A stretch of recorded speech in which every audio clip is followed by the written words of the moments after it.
Hello everyone, welcome to Base Agri Study Guide. So friends, today's lecture we have to see comprehension and communication skills in English, that is unit first education, and we have to see in this lecture questions on are you a clean slate, that is your unit first, and Alan Bloom's are you a clean slate. So start our this lecture. तर मित्रांनो, आपण आज या लेक्चरमध्ये पाहणार आहोत unit first education, त्यामधील are you a clean slate. काय तुमची पाटी कोरी आहे का या युनिटसाठी, क्वेश्चन्स काय एक्सपेक्टेड असणार आहेत. तर मित्रांनो, तुम्ही जर या चॅनलवर नवीन असाल तर B S agri study guide आपल्या यूट्यूब चॅनल सबस्क्राईब करायला विसरू नका. त्याचप्रमाणे B S agri M P S study guide या टेलिग्राम ग्रुपवर तुम्ही जॉईन करू शकता. त्याचप्रमाणे महाराष्ट्रातील सर्व कॉलेजमधील विद्यार्थ्यांसाठी व्हॉट्सअप ग्रुप आहे, तेही तुम्ही जॉईन करू शकता. या सर्वांची लिंक व्हिडिओच्या डिस्क्रिप्शन बॉक्समध्ये दिलेली आहे. तर मित्रांनो, so let's discuss about the first question. What is meant by clean slates? Do you think you are one? Means what is meaning of clean slates and are you one of these of the clean slates? म्हणजे clean slate म्हणजे काय आहे आणि या clean सेट्समधील तुम्ही पण clean सेटवाले आहात का? Okay, let's C answer. Europeans grew up learning about culture and tradition. Bloom states that they come to a university not to become immersed in world culture of traditions, but rather to specialize. Americans, in contrast, brought almost nothing to the university. They did not spend their primary education immersing oneself in classical literature, culture, or tradition. They arrived at a university as blank slates or clean slates, eager to learn about the world. हा त्यांचा personal response आहे. I don't think that I am a clean slate, as school education has prepared to me receive higher education at university level. It has given ability to understand and questioning. School education has prepared me to work on bigger problems. It might not have prepared me communication skills, but I am capable to understand new concepts. तर Allan Bloom यांचं म्हणणं काय, clean slate म्हणजे काय असणार आहे. जे European जे लोक आहेत ते त्यांच्या कल्चर आणि ट्रॅडिशनल सोबत ते मोठे झालेले असतात. त्याचप्रमाणे ब्लूम यांचं म्हणणं आहे की ते स्वतः त्या युनिव्हर्सिटीमध्ये आले होते. कशासाठी? तर ते युनिव्हर्सिटीमध्ये आले होते कशासाठी की आपले जे कल्चर आणि ट्रॅडिशन आहे ते सोडून स्पेशलाइज होण्यासाठी. जसे की अमेरिकन्स असतात ते युनिव्हर्सिटीमध्ये जात नाहीत सहसा त्या काळातील, आणि ते प्रायमरी एज्युकेशनवरती सुद्धा स्पेंड करत नव्हते आणि क्लासिकल लिटरेचर, कल्चर, ट्रॅडिशन याच्यातून बाहेर येत नव्हते. त्यानंतर जे ॲलन ब्लूम आहेत ते युनिव्हर्सिटीमध्ये जेव्हा गेले होते तेव्हा जे अमेरिकन जे स्टुडंट आहेत किंवा यंग आहेत ते जेव्हा युनिव्हर्सिटीमध्ये येतात तेव्हा ते ब्लँक स्लेट असतात असं त्यांचं म्हणणं आहे. ओके, आणि त्यांना असं वाटतं की ते स्वतः क्लीन स्लेट नाही आहेत. Okay, it has given ability to understand and questioning. School education has prepared me to work on bigger problems. त्यांचं असं म्हणणं आहे की जे स्कूल एज्युकेशन आहे ते इम्पॉर्टंट असतं एखाद्या यंगसाठी किंवा एखाद्या स्टुडंटसाठी की जे त्यांना त्यांच्या स्कूलमध्ये मिळालं आहे आणि त्यांना त्या स्कूलच्या एज्युकेशनमधून काय शिकायला मिळालं, जे मोठमोठे प्रॉब्लेम्स आहेत त्याच्यावरती काम करण्यासाठी त्यांनी शिकवलं. It might not be prepared me in communication skills, but I am capable to understand new concepts. पण त्या एज्युकेशनमुळे त्यांचे कम्युनिकेशन स्किल्स वाढले नाहीत, पण त्यांना नवीन कन्सेप्ट जाणून घेण्यासाठी किंवा समजून घेण्यासाठी ते कॅपेबल झाले. Okay, now let's see next question number second. Are you like European students or American students in 1950s? तर हा ॲलन ब्लूम यांना क्वेश्चन विचारला होता आणि त्यांचं उत्तर पहा. I am like European students in 1950s. Okay, तर ॲलन ब्लूम यांना युरोपियन स्टुडंट आवडत होते, म्हणजे त्यांच्या कार्यशैलीकडे पाहून. Okay, let's see question number third. What are the books that have influenced your thinking and outlook? Name at least 3 or 4 important ones. आणि त्यांनी काय उत्तर दिलं पहा. There are various books which have influenced my thinking and outlook. असे अनेक खूप पुस्तकं आहेत की त्यांच्यामुळं मी इन्फ्लुएन्स झालो आहे, माझं थिंकिंग इन्फ्लुएन्स झालं आहे. The book have taught me how to behave with others. पुस्तकांनीच मला शिकवले की दुसऱ्यांबरोबर कसं वागावं. The book inspired me to take difficult task and succeed in them. The books taught me to do time management. जे डिफिकल्ट टास्क आहेत ते करण्यासाठी मला इन्स्पायर केलं बुकनं आणि ते सक्सेस होण्यापर्यंत त्यांनी मदत केली. त्याचबरोबर टाईम मॅनेजमेंट करण्यासाठी पुस्तकांनी शिकवलं. The books have given me a way of life. That is students important line. The books have given me a way of life. पुस्तकांनीच मला जीवन जगण्याची दिशा दिलेली आहे. ओके, आणि त्यानंतर name at least 3 or 4 important ones. 3 ते 4 इम्पॉर्टंट पुस्तकाची नावं. त्यामधील फर्स्ट पहा, you can win by Shiv Khera. Okay, जे पुस्तक आहे you can win Shiv Khera यांचं, हे आपण एक्झाम्पलसाठी पाहू शकतो. त्यानंतर किंग लेअर हे पुस्तक आहे, ते आहे शेक्सपियरचं. Eat that frog by Brian Tracy. Eat that frog हे सुद्धा पुस्तक ब्रायन ट्रेसी यांचं आहे. या ठिकाणी पहा फ्रॉम नाही, हे फ्रॉग आहे. ओके, तुमच्या बुकमध्ये किंवा PDF जर हे मिस्टेक असेल तर फ्रॉमचं फ्रॉग करा. टीचर्स जर या ठिकाणी ईट दॅट फ्रॉम म्हणत असतील तर त्यांना सांगा की या ठिकाणी ईट दॅट फ्रॉग आहे. Okay, now next wings of fire, Agnipankh, doctor APJ Abdul Kalam यांचं. त्यानंतर द सिक्रेट ऑफ लीडरशिप हे जे पुस्तक आहे ते प्रकाश अय्यर यांनी लिहिलेलं आहे. हे जे पुस्तक आहेत ते इन्फ्लुएन्स करणारे आहेत, विद्यार्थीही वाचू शकतात, त्यासाठीच या ठिकाणी उल्लेख केलेला आहे. Let's see question number 4. Are you going to be left alone on an island on which there are no people? You are allowed to take 3 things with you. What are the 3 things you would like to take? तुम्हाला एका बेटावरती सोडलेलं आहे की जिथं लोक नाही आहेत, कोणीही नाही आहेत, आणि तुम्हाला परवानगी दिलेली आहे फक्त 3 गोष्टी तुमच्यासोबत न्यायच्या.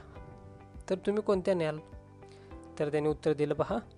I would make a mental note of important things for survival and recreation, like places where I could find some fruits, vegetables और other source vegetation suitable for eating, sources of fresh water, dry woods for fire, etc. I would finalize 3 things. तर मी या सर्व ज्या बाबी आहेत त्याचा विचार केला तर मी 3 गोष्टी फायनलाइज करेन किंवा निवडेन. तर ते असणार आहेत a book of agriculture practices. Friends, that is important answer. Second, seeds. Third is an axe. म्हणजे काय पहा, जे आपल्याला अन्न पाहिजेल आहे त्यासाठी बुक ऑफ ॲग्रिकल्चर प्रॅक्टिसेस, आणि ते पेरण्यासाठी सीड्स आणि ॲक्स. हे सर्व जे असतील 3 गोष्टी यांनी खूप विचार करून आणि चातुर्याने दिलेले आहे उत्तर या ठिकाणी पहा. नाव question number 5. What is mean by natural savages? Answer पहा. Natural savages means describing an animal as savage that is true to its wild ferocious nature, but if you describe a person or action of person as savage, it means cruel or brutal. म्हणजे काय पहा, जर natural savage पाहिलं तर तुम्ही ते काय होणार आहे, ते जंगलामध्ये होणार आहे आणि त्या ठिकाणी त्यांचं अंगवळणीच असल्यामुळे किंवा ते जंगल प्राण्यांचं ते आधीपासून तेच खाण्यासाठी योग्य असल्यामुळं ते एकमेकांना मारून खाऊ शकतात किंवा ते शिकार करून खाऊ शकतात.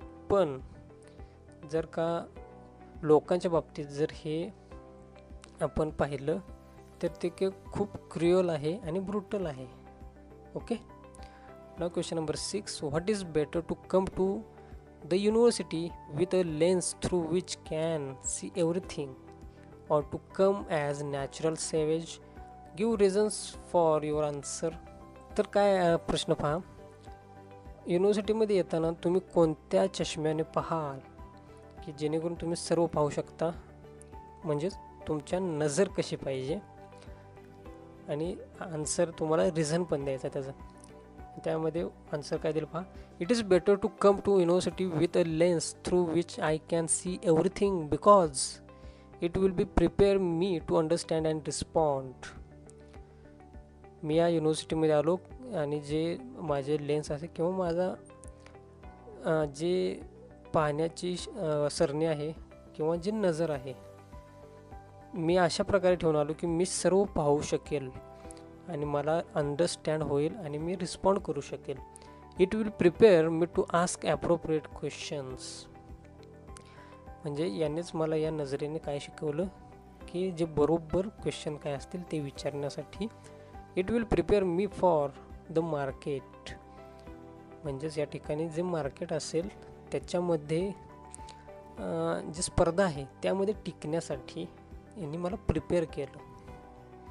At the university teaching and learning will be different, hence a lens would be gateway for new things. युनिव्हर्सिटीमध्ये टीचिंग अँड लर्निंग सर्व डिफरंट असतं, म्हणून जे आपलं नजर आहे किंवा त्याकडे जी दृष्टी आहे पाहण्याची एखाद्या गोष्टीकडे, ती अशी पाहिजे की नवीन थिंग्स त्यामधून आपल्याला दिसणार आहेत. Okay. Now question number 7. In the context of education in India, do you think school education has fully prepared you to receive university education? In what specific ways has it helped you? In what areas has it failed you? म्हणजे भारतातील जे education आहे त्याकडे तुम्ही पाहिलं हे पूर्ण prepared आहे का की तुम्हाला ज्ञान मिळण्यासाठी, आणि ते कोणत्या प्रकारे तुम्हाला मदत करतं आणि कोणत्या एरियाजमध्ये तुम्हाला ते मागं ढकलतं किंवा फेल करतं. त्याचा आन्सर पहा काय असणार आहे. In the context of education in India, I don't think that school education has fully prepared me to receive university education.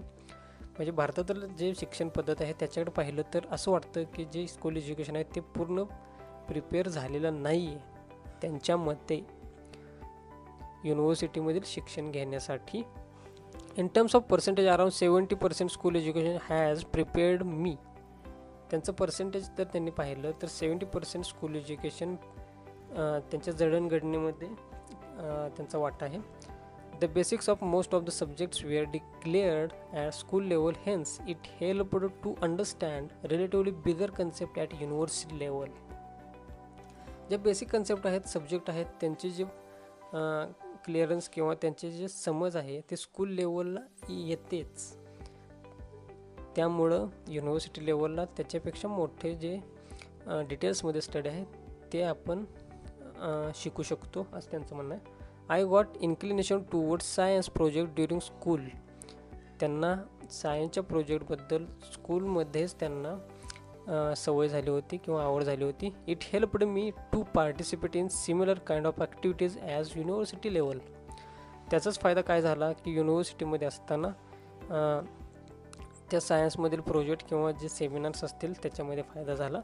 I participated in elocution competition during school. It helped me to become group leader. म्हणजे काय पहा, जे शाळेत होते तेव्हा एलोक्युशन competition म्हणजे वक्तृत्व स्पर्धा, जेव्हा शाळेमध्ये वक्तृत्व स्पर्धेमध्ये भाग घ्यायचे त्याच्यामुळं काय फायदा झाला, युनिव्हर्सिटी लेवलला लीडर होण्यासाठी त्यांना त्याचा फायदा झाला.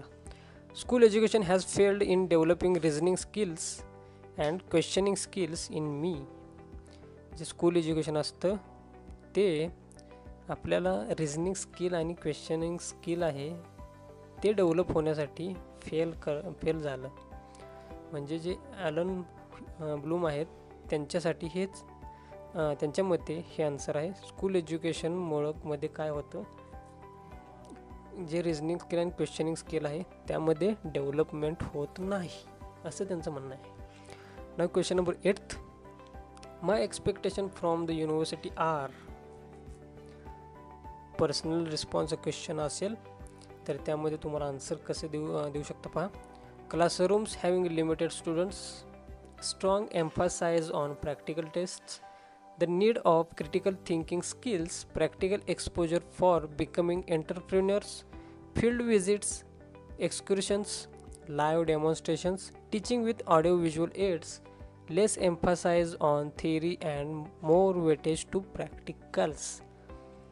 Here we highlight the point number 8.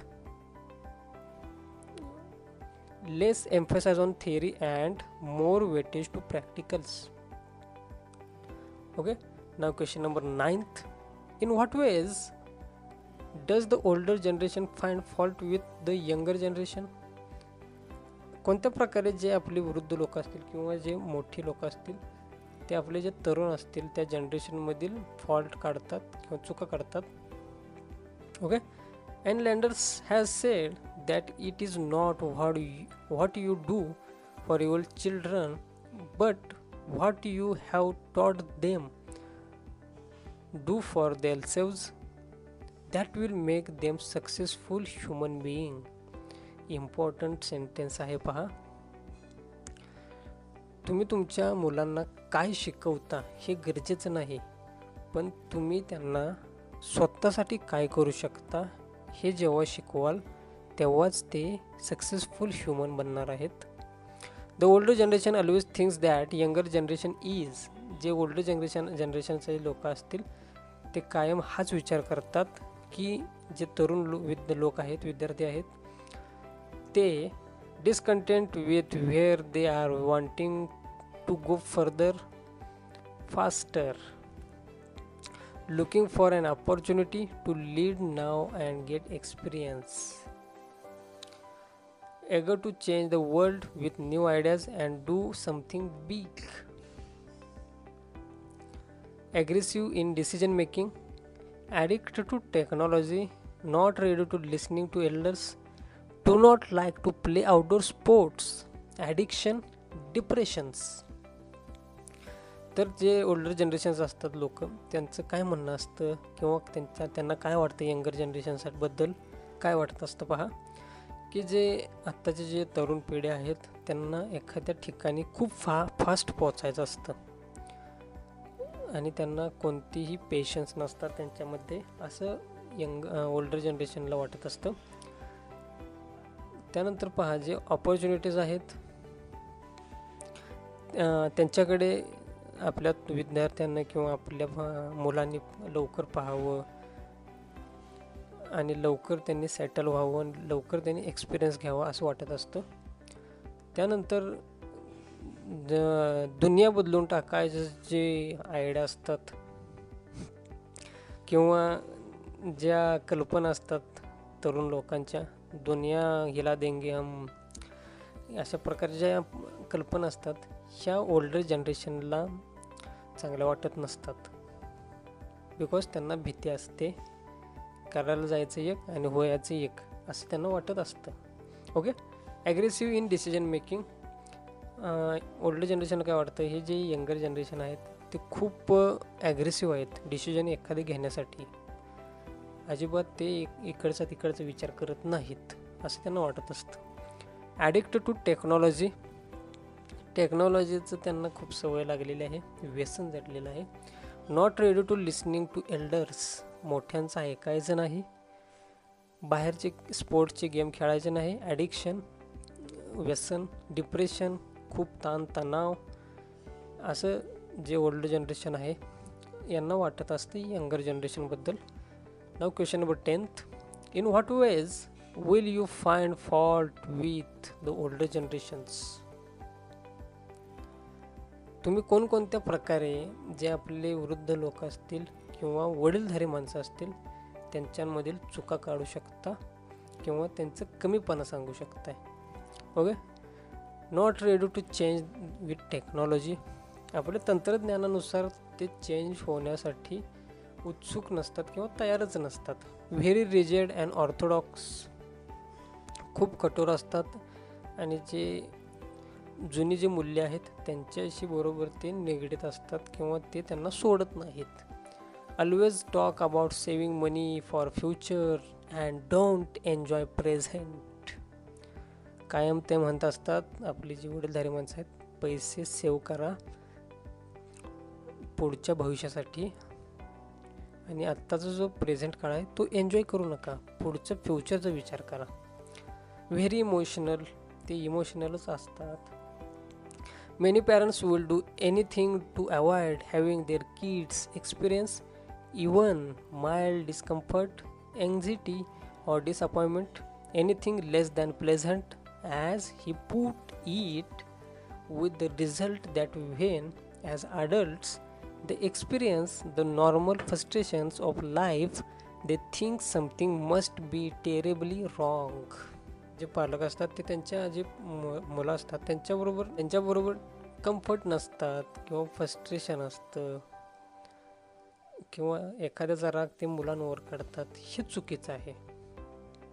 Okay, older generation should think to prepare the children for the road, not the road for children. म्हणजे जे वडीलधारी माणसं आहेत त्यांनी असा विचार केला पाहिजे की आपले जे चिल्ड्रन्स आहेत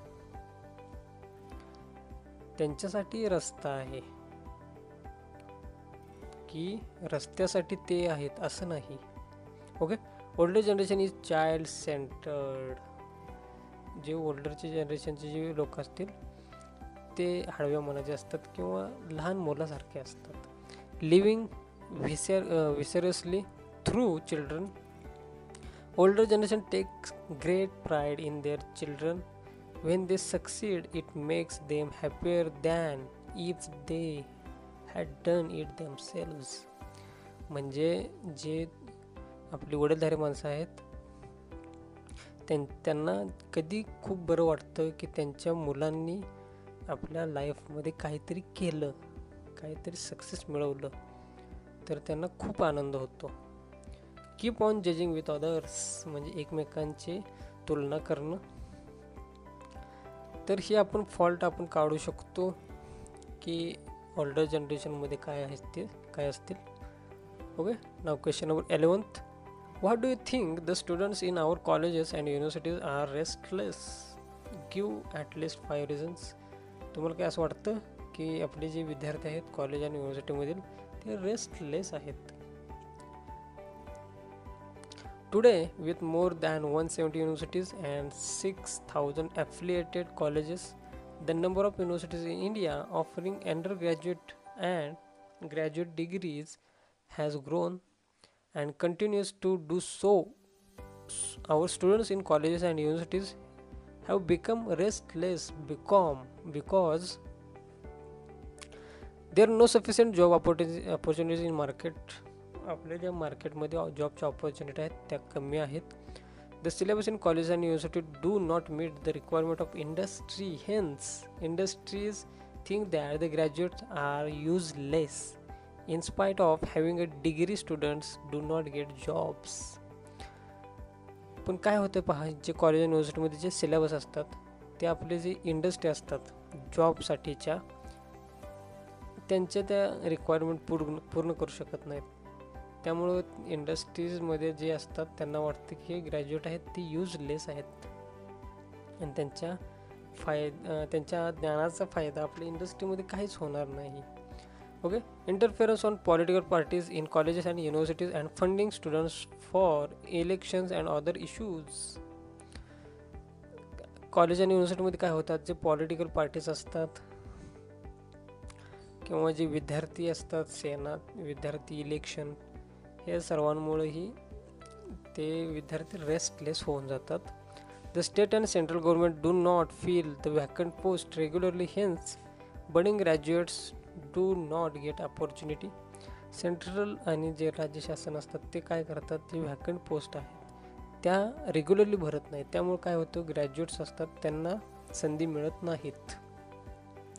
sleep disorders and academic performance, जे निद्रादोष आहेत आणि जे अकॅडमिकमधील परफॉर्मन्स असेल वीक असेल तर ते रेस्टलेस असतील. There are so many students who fail in mathematics and engineering mechanics and are not able to complete their degree.